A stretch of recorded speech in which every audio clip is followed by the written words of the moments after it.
Napansin ko na si Pastor, Congressman, Bishop Benny Abante na parang palaging galit. Kung magtanong siya, ay parang palaging nag-uusig. Nakakahiya po. Bakit? Sapagkat daladala po niya ang titulong pastor. Dapat ang isang pastor ay sa halip na nangungutya ng kanyang kapwa. Lalong-lalo na sa ang kinukutya mong tao ay tinuturing mong hindi mananampalataya. Bakit ako nagsasalita ng ganito? Hindi ako dapat nagsasalita ng anumang bagay na masama sa aking kapatid. Pero mali ang kanyang ginagawa. Bakit hindi ito dinidisiplina? Panawagan sa PCEC. Pastor o Bishop Pantoja kay Joel. Dahil lang sa akin nga ng 1 taon sa seminaryo. Bakit hindi ninyo binibigyan ng disciplinary measure si Pastor Benny Abante? Yun. Ang nagsasalita ay kasamang pastor ni Reverend Bishop umano si Abante, Congressman Abante sa Baptist. At sinugod ang kongreso sa nagrarally kasama na yung kapwa pastor na kasama sa samahan nila ni Abante. May revelasyon siya. Pero bago dyan mga kapatid, abay, umiiyak na ang The Revealers. Reveal ng reveal, pero mga kasinungalingan. Eto mga kapatid bahagi, mamaya tatakalakayin natin ito. O, pansinin ninyo ha. At mismo sa kanilang pasugo mga kapatid. Ayan, dyan tayo sa pasugo. Titingnan natin. Kuya Midan, bago nga pala ito, baka nalilimutan ni Talibong, meron pa siyang pinabanggit sa sulo. Oo, nasa sulo. Mamaya, muli natin yung tingnan, no? Titingnan natin, dapat mabanggit niya yung tungkol sa sulo. Kanina, binitawan niya yun eh. Pero wala siyang binigay na pahina, bibigay niya raw mamaya. Inaabangan ko po yun. Kung kaninong alagad si San Ignacio, alagad siya ni San Juan Apostol kasama si Santo Policarpio. Saan yan mabasa? Ito, research naman pag may time. Kasama na pala. Sige nga. Kasama na. Ano yung bala niya, Kuya Robin? Ano yung bala niya? Biblia ba? Sige nga. Anong bala umano sa akin? Biblia ba? Biblia? Iyon ang mga taga-INC. Pag maipit, wala sa Biblia yan. Pero gumagamit ng mga aklat. Halimbawa, ginamit niyo ang aklat na the word Catholic was first used by St. Ignatius.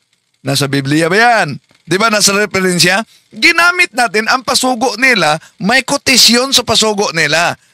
Umiyak. Eto mga kapatid. Pasugo, Pebrero 1977, 7.7. Pasugo, February 1977. Oh. Mga researcher natin, pasugo daw. Nanawagan pa sila sa mga researchers nila. February 1997. Sige, research. Tulungan ninyo ang mga The Revealers na i-research yan kung ano ang kotisyon ng author sa pasugong yan.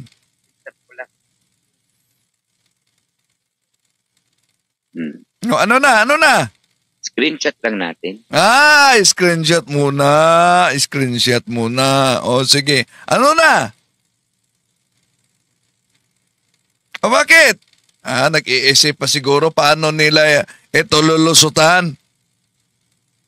Sagutin natin ito. Sasagutin. Talagang sasagutin ninyo. Sagutin niyo yan. Ano na? Shoutout lang natin si Dingkat Dayos. Umiiyak po sa comment section sa ating YouTube channel. Umiiyak. Huwag kayong iiyak. Huwag kayong iiyak. Sige, sagutin nyo. Pakita nyo. Ganito gawin natin, Kuya Robin. Yung si Dingkat na nanonood dyan sa ating YouTube channel, welcome naman siyang umakyat dito. Ang totoo, Kuya Robin, nag-iimbita nga tayo ng Katoliko para makasama natin mag-group. Oh, so ano na sagot nila dyan? Anong sagot nila dyan? Nag-iisip pa. Oh, tingnan natin. Tinayo ni Cristo ay Katoliko. Malayo na po. Kaya yung ginagawa talaga ni Talibong, kung hindi niya talaga mabalikan ang katotohanan. Oh, ayan. Paano mo hindi mabalikan ang katotohanan na lantad na ang paggamit ninyo ng mga kasinungalingan. At sa mga di nakapanood ka gabi, tingnan niyo mga kapatid. Pero tatalakayin natin ito bago yung paglusob sa grupo ni pastor na kasama ni Reverend Bishop Abante. Tohanang nakasulat sa Biblia na ang iglesia na itinayo, tinawag ng mga apostol na iglesia ni Cristo. Kung hindi niya mabalikan yan, ang ginagawa niya, utay na niyang binabago ang usapan. No, utay na binabago. Bakit di pa nila nasagot ito? Pinakita natin. Nag-iisip pa sila. Nang naisip na nila, sabi nila, hindi naman yan tindig ng iglesia, kundi kotisyon ito, may aklat, Robert P. 5, kotisyon talaga. Anong sabi ng kotisyon si San Ignacio? 100 Anno Domini, kasama si Policarpio, sila ay mga disipulo ni San Juan. Anong sabi ko? Nakasulat yan sa inyong Pasugo Magazine. So anong sabi ko? Ang sabi ko diyan na kung hindi alagad ni San Juan si San Ignacio, kanino siyang alagad? Yun ang iniiwasan din niyo. Palagi kayong gumagamit ni San Ignacio, di nyo alam na may kotisyon pala kayo sa Pasugo Magazine na siya'y alagad ni San Juan Apostol. So, kung di nyo yan matanggap, nakasulat yan sa Pasugo Magazine ninyo, kotisyon yan sa isang aklat, referensya natin Pasugo. Sige nga, magpakita kayo ng aklat kung sino na alagad si San Ignacio. Yun ang malaking challenge, di ba? Okay. Sa pagkakataong ito, pasok muna natin yung pastor na pumunta sa kongreso, sa labas, nagrarally, pastor kapwa kasama ni Congressman Abante na isang pastor sa Baptist. Pinalaman tungkol sa isang kongresista. Isa lang. At ito'y pag-uusapan natin sa konteksto ng Kristyanismo. No? Kaya meron tayong kapatiran na iba sa paniniwala. Pero ito ay isang ko sa isang kongresista. Alam niyo noong araw, si Congressman, Reverend, Pastor, meron pa yan Abante, Benny Abante, ay isa pong pastor doon po sa Santa Ana. At ako po ay paminsan-minsan ay nagsisimba sa kanilang simbahan. Sa katunayan, ako po ay naordina ng isang outreach nila doon sa Punta Santa Ana sa pamumuno po ni Pastor Sam. Now, bakit ko po binibigyan ng pansin ito? Kasi ganito yun. Simula nung 19th Congress, napansin ko na si Pastor Congressman Bishop Benny Abante na parang palaging galit. Kung magtanong siya, ay parang palaging nag-uusik. Nakakahiya po. Bakit? Sapagkat daladala po niya ang titulong pastor. Sa amin pong pamantayan, ang isa pong pastor ay hindi po dapat mag-ugaling mahalay. Yun. Number 1, hindi kapwedeng kakitaan ng ugaling pagkamahalay. Simula ng 19th Congress, pinapanood ko siya. Nakakahiya ang kanyang ginagawang pag-uugali. Sinasabi ko po ito sa inyo sapagkat nais kong ipaalam na hindi po ganyan ang ugali ng mga pastor ng Ebanghelikong Kristiyano. Kami po ay mga Kristiyano doon po sa antas ng Ebangheliko. Si Pastor Benny Abante ay kabilang sa Ebanghelikong Kristiyano sa partido ng mga Baptist. At alam po ba ninyo, kaya ako'y nagtataka sa kanya, ang mga Baptist people are known to be the man of the book. Kahit itanong nyo sa kanya, ang Baptist people are known to be the man of the book. Ibig sabihin, ang mga Baptistang tao o mananampalatayang Kristiyano ay sanay sa paghawak ng kasulatan ng Diyos. Nagtataka ako sa kanya, ano ang nangyari sa iyo? Ano ang nangyari sa iyo, Pastor Benny Abante? Hindi ba dapat ang isang pastor ay sa halip na nangungutya ng kanyang kapwa, lalong-lalo na sa ang kinukutya mong tao ay tinuturing mong hindi mananampalataya? Bakit ako nagsasalita ng ganito? Hindi ako dapat nagsasalita ng anumang bagay na masama sa aking kapatid. Pero mali ang kanyang ginagawa. Okay, bago dyan mga kapatid, hello kay kapatid Daglin to Pinio. Yes, nakapunta na ako dyan sa Lawag City, Ilocos Norte, kapatid. Regards kay Bro Nanding Pascual at Sis Abigail Pascual diyan sa Lawag at si Father, no, na exorcist diyan. Okay. Ang kanyang ginagawa. At hindi namin ito inotolerate. Ang sinasabi nga doon sa aming asosasyon sa Philippine Council of Evangelical Churches na kung saan ay meron kaming 500,000 miyembro na kung saan siya'y kabilang, bakit hindi ito dinidisiplinan? Panawagan sa PCEC kay Pastor o Bishop Pantoja kay Joel dahil lang sa akin nga ng 1 taon sa seminaryo. Bakit hindi ninyo binibigyan ng disciplinary measure si Pastor Benny Abante? Bakit?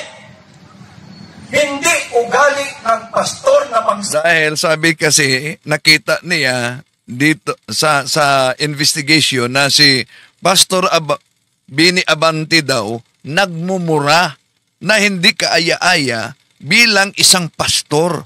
Hindi dapat ipakita ang ugaling ganyan, sabi niya sa kapwa pastor na kasama niya. Sino ng tao? Hindi ugali, tinigyan ka pa naman ng titulong reverend. Nakakahiya. Nakakahiya. Pagkatapos, aaralan mo ng John 3:16 yung kausap mo na minura mo. Anong klase kang pastor? Hindi ko namin tinatangkilik ang ganitong klase ng pag-uugali dahil kami bilang mga pastor, kailanman hindi kami nagmamasamang ugali sapagkat ito'y labag sa aming panuntunan. Matagal ko na pong gustong ilabas talaga ito. Dahil sa walang aksyon na ginagawa na disiplinahin ang taong ito. Dapat dinidisiplina siya ng Philippine Council of Evangelical Churches dahil nakakahiya ang kanyang ginagawa. Kitang-kita siya sa buong mundo kung paano niya hinahamak, kung paano niya pinapahiya ang isang tao. Nakakagalit. Bagamat siya'y aming kasama sa kapatiran, hindi po namin gusto ang kanyang ginagawa. Paumanhina, Pastor Benny Abante. Ako po'y dating nagsisimba sa inyong simbahan. Kami po'y taga-Santa Ana. Pero, hindi ko kayang sikmurain kung paano ka manglait ng tao. Ang pastor sa pamantayan ay dapat mahinahon. Ang pastor sa pamantayan ay dapat mabait, magalang, hindi magagalitin. Hindi ka po pwedeng maging pastor kung ikaw ay magagalitin. Ito po isang pamantayan ng pagiging pastor. Ano ang nangyari sa iyo? Bakit ka nagkaganyan?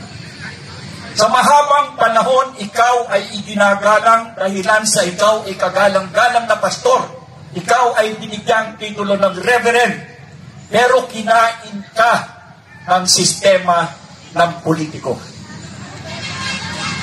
No one can serve two masters, either you love one or hate the others.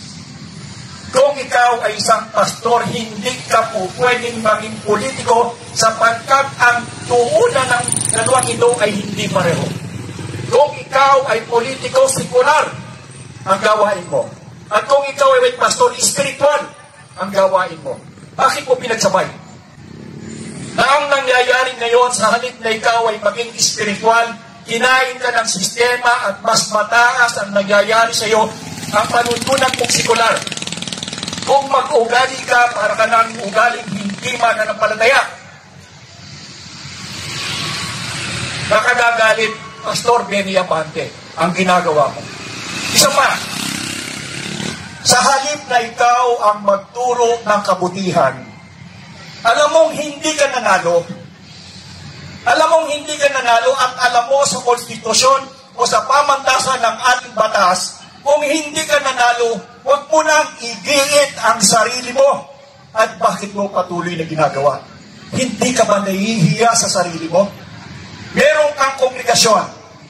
Meron kang mga tao na kung saan ikaw ang pastor ay meron kang mga kawan. Ano na ang nangyayari sa kanila? Ano na lang ang kanilang damdamin? Ano na lamang ang kanilang mukhang ihaharap doon sa ibang mga kasamahan na ang kanilang pastor ay nagkakalat, nawawala sa kanyang sarili.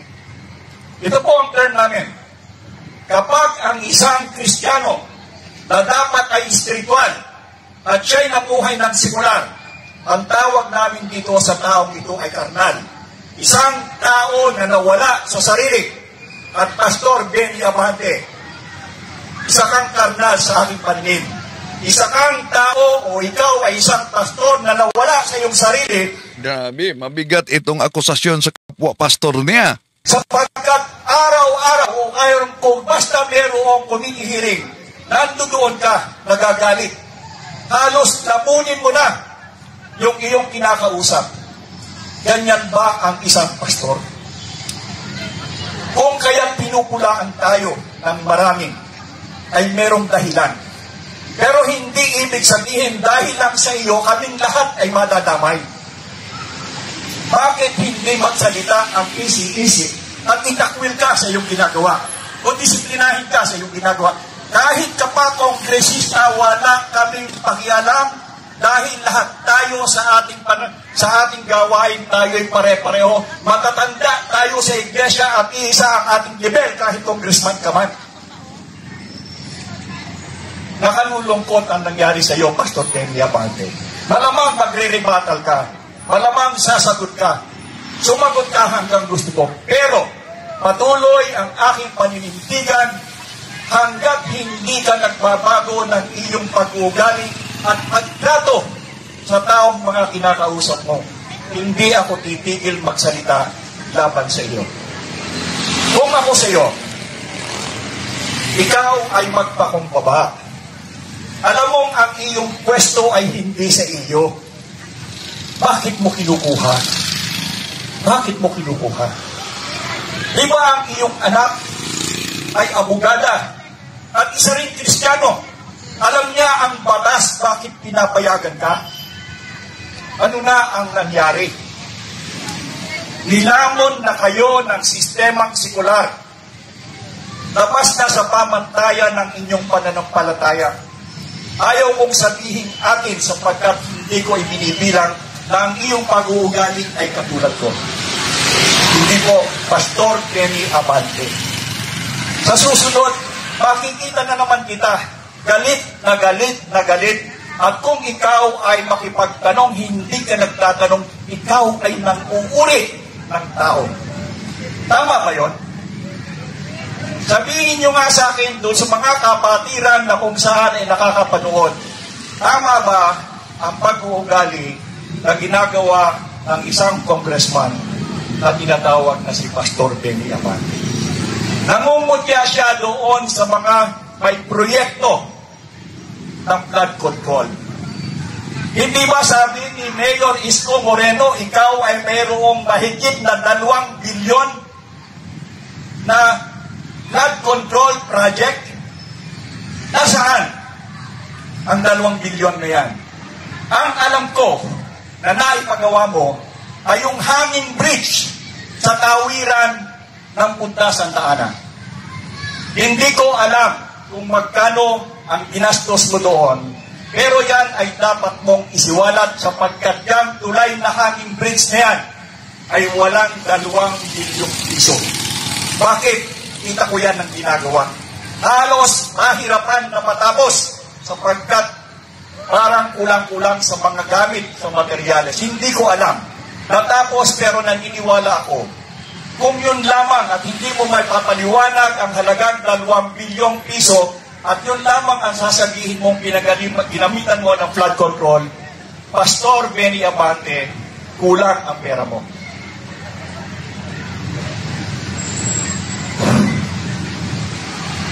Sana, sa ating paniniwala, Pastor Benny Abante, meron pang provisyon sa katulad natin pagka tayo nagkakamali.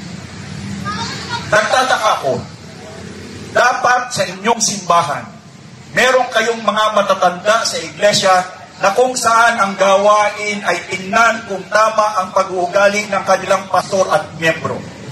Nasaan ang matatanda sa inyong iglesia para sawayin ka sa iyong ugali? Nasaan? Dati-dating napakataas ng tingin ko sa iyo. Napakataas ng tingin ko sa iyo. Pero ano ang nangyari sa iyo? Bakit ka nagkaganyan?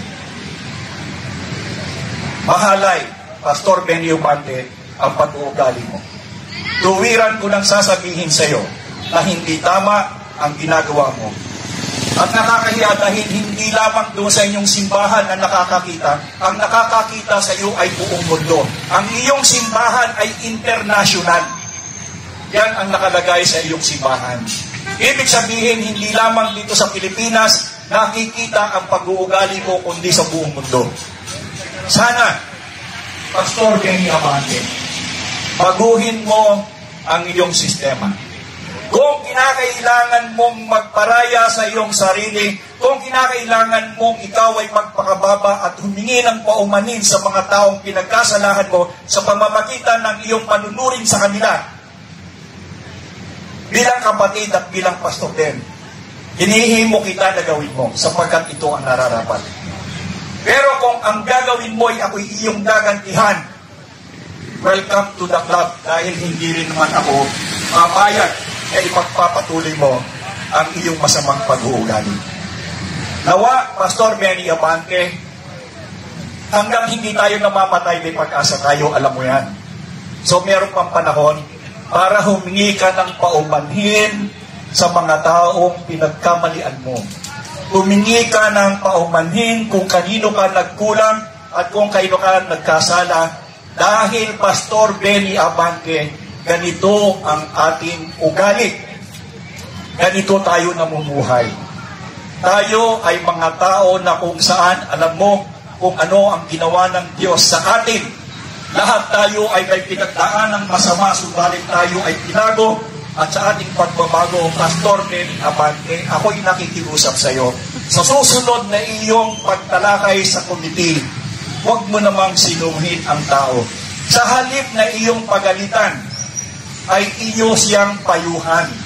Tatandaan mo na ang pandinig sa Senado, sa Kongreso o sa Senado, ito ay in aid of legislation. Huwag mong kalilimutan, ang dahilan kung bakit kayo nagtitipon ay in aid of legislation. Hindi kinakailangan lumabas ang tama at totoo sa in aid of legislation dahil ang titingnan nyo lamang kung ang kanilang ginagawa ay meron ng batas. At kung meron ng batas at ito'y mali at kulang, ang gagawin nyo lang ay mag-amyenda nito. At kung wala pa namang batas sa ganitong klaseng bagay na kanilang ginagawa, ang gagawin ninyo ay gumawa ng batas. Pero hindi para mahiyain ang mga tao na kung saan ay kinukuha nyo bilang resource person. Bakit ka kukuha ng isang tao para kunan mo ng informasyon? pagkatapos iyong hihiyain. Pastor ka, di ba? Bakit mo ginagawa yan? Mali, di ba? Ano kaya kung sa'yo gawin yung ginagawa mo sa iba? Hindi ba? Alam mo kung ano ang sinasabi. Gawin mo sa iba ang gusto mong gawin sa iyong sarili. Gusto mo bang sinisino ka? Hindi nga eh. Nagagalit ka agad eh. Sa kaunting bagay na masabi patungkol sa'yo, nagwawala ka na agad eh. Hindi ito tamang pag-uugali, Pastor Benny Abante. Again, I appeal to you. Marami kang natisod. Marami kang pinagkasalahan sa aminin mo at sa hindi. Isa lamang ang tama mong gawin. Ang ipinapayo ko sa iyo, magpahinuhod ka sa mga taong pinagkasalahan mo. Ito ang ating pag-uugali. Hindi tayo nag-uugaling mahalay, Pastor Benny Abante. Wala sa bokabularyo nating mga pastor ang maghalay ng ugali. Tayo ay pamantayan sa ating simbahan. Tayo ang tinitingala ng mga miyembro at tinitingnan nila kung paano tayo lumalakad. Sa iyong simbahan, paano ang lakad ng mga miyembro mo na nakikita na wala kang ginagawa. Minsan nakita ko galit na galit ka eh. Bakit mo ginagawa yan? Kung hindi mo kaya ang pigilin ang iyong sarili, huwag ka na lang umatin. Huwag ka na lang sumama. Sa halip, manahimik ka na lamang kung hindi mo kayang pigilin ang sarili mo. Dahil marami kaming nadadamay sa ginagawa mo. Sana, hindi ko alam kung ano magiging reaction mo. Sapagkat wala pa sigurong tao na sumaway sa'yo. Wala.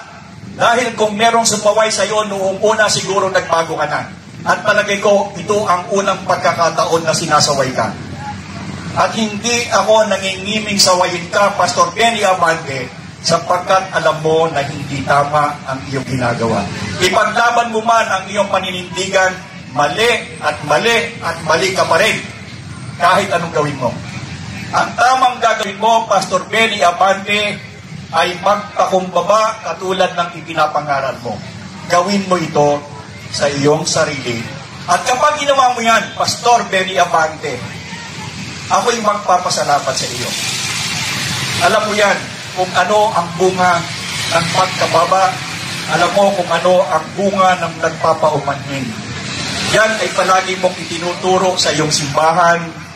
Pakiusap ko, gawin mo naman sa iyong sarili. Salamat po. Yan ang kasama niyang pastor sa Baptist. Nagsagawa ng rally. Okay? Ngayon, tingnan natin ang sagot ni Pastor Reverend daw siya. Reverend Bishop. Okay? Balikan natin yung The Revealers. Reveal na reveal at darang na-reveal talaga ang mga kasinungalingan nitong mga minions ni Manalo. Eto, tuloy natin. Humingi sila ng tulong ng researcher nila dahil ginamit ang pasugo Pebrero 1977, page 7. Kaya talibong, huwag mo kaming dayain. Sila ang nandaya. Sila ang nandaya. Sasabihin, huwag mo kaming dayain. Sino bang nandaya? Di ba kayo? Ano yon? Na paraang nandaya sila. Di ba? Nabisto na? Alimbawa, eto, ibalik muna natin. Mahirap tanggapin ba ito? Eto padaraya nila, Kaya nito alamin natin, Kuya Robin, paano po ba inamin ng Iglesia Katolika na yung pangalan ng simbahan nilang Iglesia Katolika, Apostolika Romana, ay hindi po galing sa Panginoong Jesucristo? At ano po ang kanilang pagmamatuwid tungkol sa bagay na yan? Basahin po natin, yan yung aklat na pinapakita po ninyo na pinamagatang ang Iglesia ni Cristo at iba't ibang sektang protestante, na yan po ay sinulat ni Juan Trinidad, na isang paring Hiswita. Sa pahina 25, ganito pong mababasa natin. Hindi galing kay Jesus ang pangalang Iglesia Katolika Apostolika Romana. Tanggap po kaya yan ng mga kaibigan nating Katoliko nakikinig, lalo na mga CFD, na inamin mismo ng kanilang pare na hindi galing kay Jesus yung pangalang Iglesia Katolika Apostolika Romana na siyang pangalan ng simbahang kinabibilangan nila ngayon. Kaya talagang hindi po Kristyano sa pangalan pa lang yung Iglesia Katolika. Yan, nabuking sila diyan. Inamin daw ng pare, o di ba isang malaking kasinungalingan? Bakit? Ito ang nakasulat sa aklat, mga kapatid. Ansin niyo ha? Ang nakasulat sa aklat. Ganito ang modus ng INC. Oh. Ito sa pahina 83 yung ginamit nila, pero simulan natin sa 82. Oh. Dito mga kapatid, sandali pakita natin ang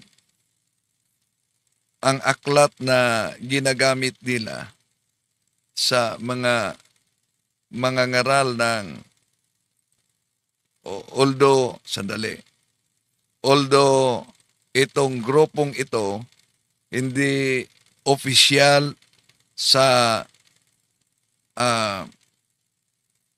INC kasi nagtatago, pero pagbigyan na din natin dahil yung estilo ng kanilang mga ministro kasi yon ang ginagamit nila. Pahina ito pala, pahina 24, pahina 25 yung unang ginagamit nila. Ito ang mabasa kasi mga kapatid sa naturang pahina. Pansinin ninyo. Diyan na paraan dinaya ng mga ngaral dahil inaamin daw umano mga ngaral sa iglesia ni Manalo. Pahina 24, kaya nga ang dalawang ang dalawang pinaka malaking dahilan ng mga guro ng Iglesia ni Cristo laban sa Iglesia Katolika Romana ay nauwi sa ang una, hindi galing kay Jesus ang pangalang Papa. Pangalawa, ito na, hindi galing kay Jesus ang pangalang Iglesia Katolika Apostolika Romana. Ngunit, gaya ng sabi nga English, Eros by any other name will be sweet still. Hindi ang pangalan ang dapat pagtalunan, kundi ang katotohanan. Galing kay Jesus ang tungkulin ng Papa. Galing kay Jesus. Tinatag ni Jesus ang iglesia na ngayon tinatawag na Iglesia Katolika Apostolika Romana. Yan mga kapatid, ang mabasa diyan na minagic nila. Yeah? Okay. Tuloy natin ang The Revealers. Mag-upload ka ng isang consistent na mga pagpapahayag para depensahan ang inventong ginawa ni Ignacio sa iglesia ninyo. O na, ikumpara si St. Ignacio kay Felix Manalo. Ang layo. Si St. Ignacio, batay sa naipakita nila sa Pasugo Magazine, Pebrero 1977, page 7, alagad ni San Juan Apostol. Si Manalo, kumpara, galing sa iba't ibang sikta, pumasok pa sa grupo na nagtungo sa bundok Banahaw, nasa Pasugo Magazine nila. Umanib pa bago nagtatag ng kanyang sarili. O ikumpara si Manalo. Walang pagkakaiba kay Kibuloy. Self-proclaim. Okay, tuloy natin. Oh, tawang-tawa sila. Walang pagkakaiba kay Kibuloy.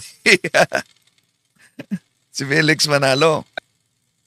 Ayun, no? The author of What Think Ye of Christ? Tindi. Matindi daw, matindi. Nasa pasugo din yun yan. Oh. Of Christ are heretics. After New Testament times, many heretics arose who denied the doctrine of the deity of Christ. These false teachers were denounced by believers like Ignatius, 110, Anno Domini, and Polycarp, who were followers of... Pansinin po ninyo yung konklusyon niya ha, matapos basahin yung pasugo. Pansinin po ninyo yung kanyang konklusyon. The Apostle John. Nakasulat pala sa kanilang pasugo magazine. Oh, kita nyo? Nakasulat. Oh, nakasulat. Talagang nasulat yan sa pasugo. Ginawa niyong kotisyon. Di ba? Pinicturean ba yun? Nakasulat yun. So ano ang palusot nila dito? Tutol ba tayo? Kuya Midan, tutol ba tayo na nakasulat yun sa pasugo? Hindi po. Oh, so hindi sila tutol na nakasulat sa pasugo. Kaya, tinalakay natin yan. Kung nakasulat sa inyong pasugo na si San Ignacio ay alagad ni San Juan Apostol. At kung tutulan ninyo ang nakasulat sa iyong pasugo, aber, kanino siyang alagad at sa nag-chat GPT sila. Sige na, i-chat GPT niyo yan.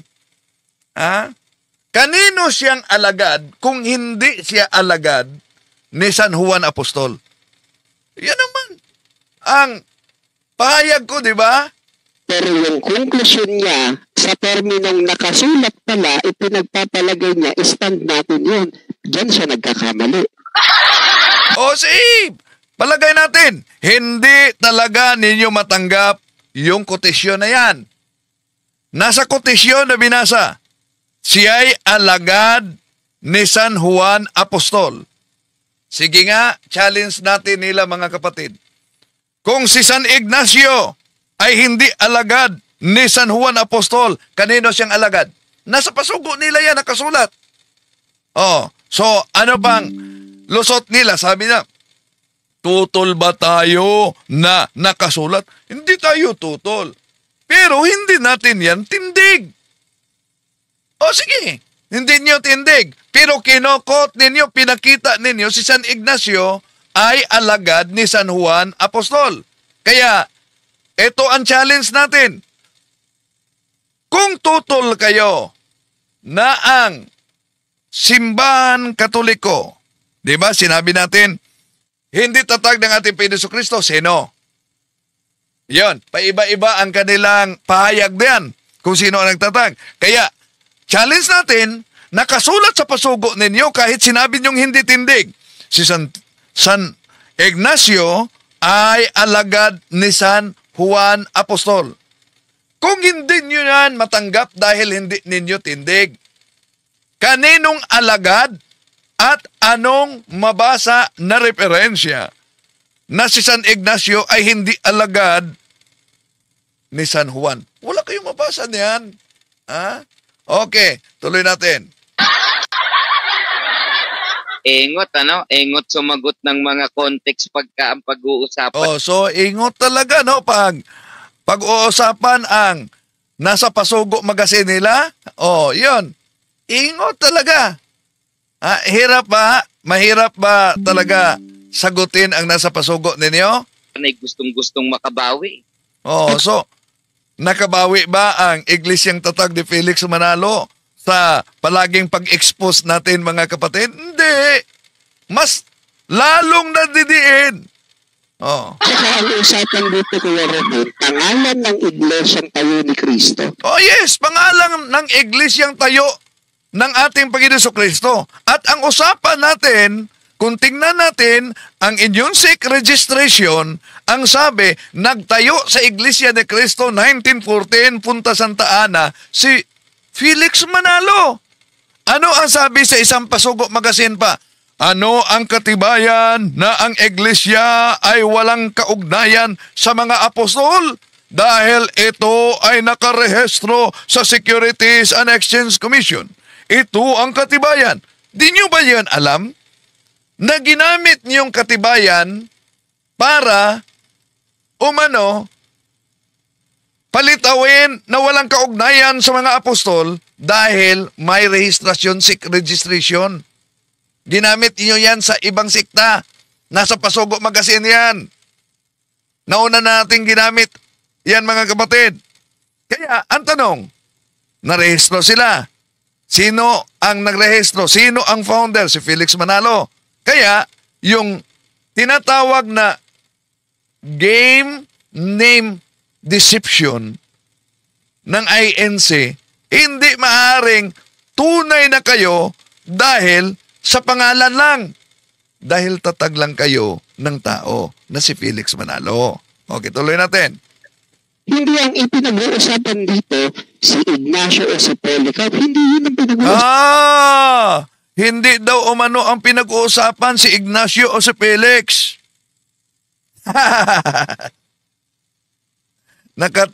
Nakatawa talaga tayo itong mga kaanib ni Manalo. Pag maipit sa kanilang Pasugo Magazine, hindi naman pinag-usapan dito si San Ignacio, si Ignacio o si Felix. Bakit? Dahil iniiwasan ninyo ang katotohanan. Palaging ginagamit ninyo si San Ignacio. Pero nang nalantad natin, nasa kotisyon ng kanilang Pasugo, kaninong alagad si San Ignacio? Alagad siya ni San Juan Apostol. O hindi daw kanilang tindig. O sige, kung di iyon inyong tindig, kaninong alagad siya kung di siya alagad ni San Juan? Ano sabi? Hindi naman si Ignacio ang pinag-usapan dito. Hindi naman si Manalo. Abay, iniiwasan talaga nila ang katotohanan. Kaya mga kapatid na Katoliko na natangay sa ganitong uri modus ng Iglesia ni Cristo, so natatag ni Felix Manalo, sana huwag niyong damdamin itong pagsagot natin. Magiging gabay sana ito sa pagsaliksik ninyo. Saan at ano ang pipiliin ninyo na iglesia? Yung iglesyang tatag lamang ng tao, na pirated na iglesia ni Cristo, o ang tunay na iglesia ni Cristo na walang iba? Sila mismo ang nagsabi. Ang Iglesia Katolika ay siyang tunay na iglesia ni Cristo. Maraming salamat sa inyong pagsubaybay. Hanggang sa muli, itong inyong lingkod. Itutuloy pa natin itong mga revealers, mga kapatid. Reveal, pero sila mismo ang na-reveal sa kanilang sariling kasinungalingan. Maraming salamat. Hanggang sa muli.